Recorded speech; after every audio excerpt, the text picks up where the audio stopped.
From left, Democratic Caucus Chairman Joseph Crowley DN.Y, Congressional Hispanic Caucus Chairman Michelle Lujan Grisham DN.M, and Reps.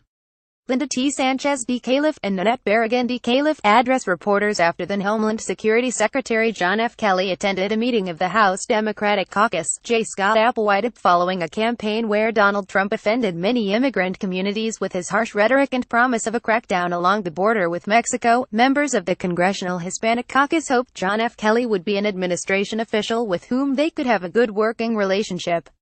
Instead, the former Homeland Security Secretary, who now serves as White House Chief of Staff, has become the subject of their ire and distrust following months of clashes with the retired four-star general. We hoped we were going to get somebody who was going to be reasonable, rational, looking at the facts, said Rep. Nanette Barragán DCalif. But instead, she said, we've seen more and more come out about who he really is. These tensions with Kelly are surfacing again as Congress is poised for a year-end fight over whether to enact permanent legal protections for hundreds of thousands of young immigrants, known as Dreamers, who were brought into the country as children. Kelly is expected to be a key player in the upcoming negotiations, which have become intertwined with the need to pass a spending bill next month to keep the government from shutting down. Hispanic caucus members are among the Democrats pushing most aggressively to withhold needed votes for the funding measure until a deal is solidified on the future of Dreamers. Then Homeland Security Secretary John F. Kelly testifies before a Senate subcommittee at the U.S. Capitol on May 25, 2017. Matt McClanth, Washington Post. Heading into this debate, Latino lawmakers who once thought Kelly would be an honest broker in the administration now consider him no different from other senior Trump officials who clearly favor stricter immigration enforcement at the expense of Dreamers and their families. We want to trust him, we want to believe he's a partner, but time and time again, he's got a particular mindset and he's not willing to be open-minded, listen to our concerns and address them, Rep. Linda T. Sánchez DCalif said. That's frustrating. We're members of Congress, this affects our constituents deeply and we're a co-equal branch of government.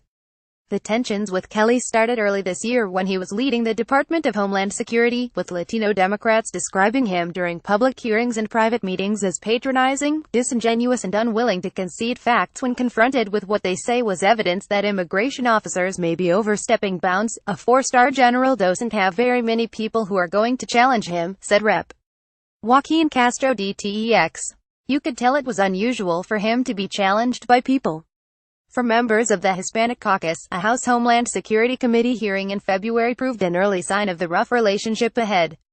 Facing questions about Trump's attempts to ban travelers from certain Muslim-majority nations, Kelly disputed accounts by Barragán, who recalled the chaos she witnessed at Los Angeles International Airport the night Trump issued his travel orders. At the airport, I asked to speak with somebody at U.S. Customs and Border Protection. Conveniently, the office was shut down, Barragán told Kelly, adding later that CBP officers instructed her to call a 202 Washington number. And then I was hung up on. How are we to know that there was no chaos down there if members of Congress couldn't see it themselves? Far left, Reps. Michelle Lujan Grisham DN.M, and Nanette Barragán DCalif, and Rep. Ruben Gallegos, second from right, are among the 40 members of the Congressional Hispanic Caucus. Melina Marate, Washington Post. You can take my word for it, Kelly told her, adding later, this is normal everyday operations in any airport in the United States. There was no chaos. Months later, Barragán still insists that constituents conveyed reports of people arriving on international flights being detained with no explanation. It's offensive when a secretary sits in front of you and lies to you, she said. Tensions flared again in March when Kelly appeared at a closed-door meeting of House Democrats. Rep. Lou Correa DCalif asked Kelly about concerns that CBP vehicles had been spotted in the parking lot of Christ Cathedral in Garden Grove. Calif, a Catholic bishop, wrote to CBP about the vehicles, but had not received a response. Kelly disputed Correa's accusations, so the lawmaker brandished two oversized photos of the CBP vehicles taken by a churchgoer, according to lawmakers, aides and administration officials in the room. Kelly continued to dispute Correa's claims, but eventually agreed to follow up. A few weeks later, CBP explained in writing that the agents had been attending a funeral at the cathedral. It was all a misunderstanding. Months later, Correa said he wishes it had been resolved faster. Kelly declined to comment for this article, but administration officials defended his interactions, noting he has been more available to lawmakers than his Democratic-appointed predecessors.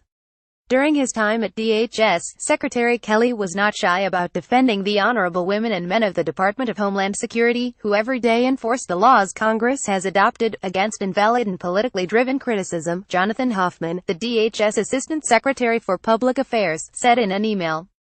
Rod Shaw, Principal Deputy White House Press Secretary, added that it is disappointing that a few members of Congress showed such disdain for the men and women who enforce the law, defend our borders and ensure our security.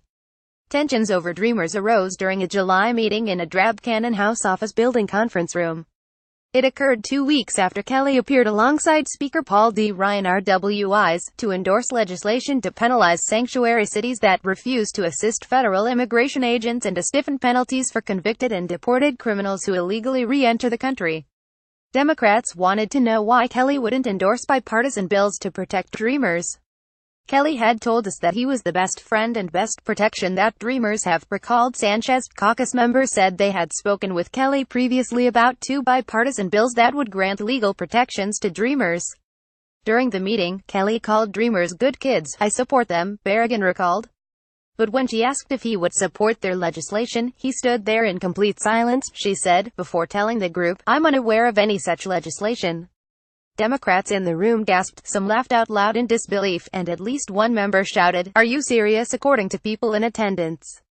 They promised to send him more details, but within days Kelly was headed to the White House. They never heard back. Kelly has faced criticism in recent weeks for defending Trump by questioning the motives of Rep. Frederica S. Wilson DFLA, after she blasted the president's interactions with a military widow, suggesting that the Civil War began over a failure to compromise and pressuring his DHS successor to expel tens of thousands of Honduran immigrants. Hispanic Caucus members said none of this surprised them. We warned people, said Rep. Ruben Gallego Deras. We people of color usually catch on to this stuff before anyone else.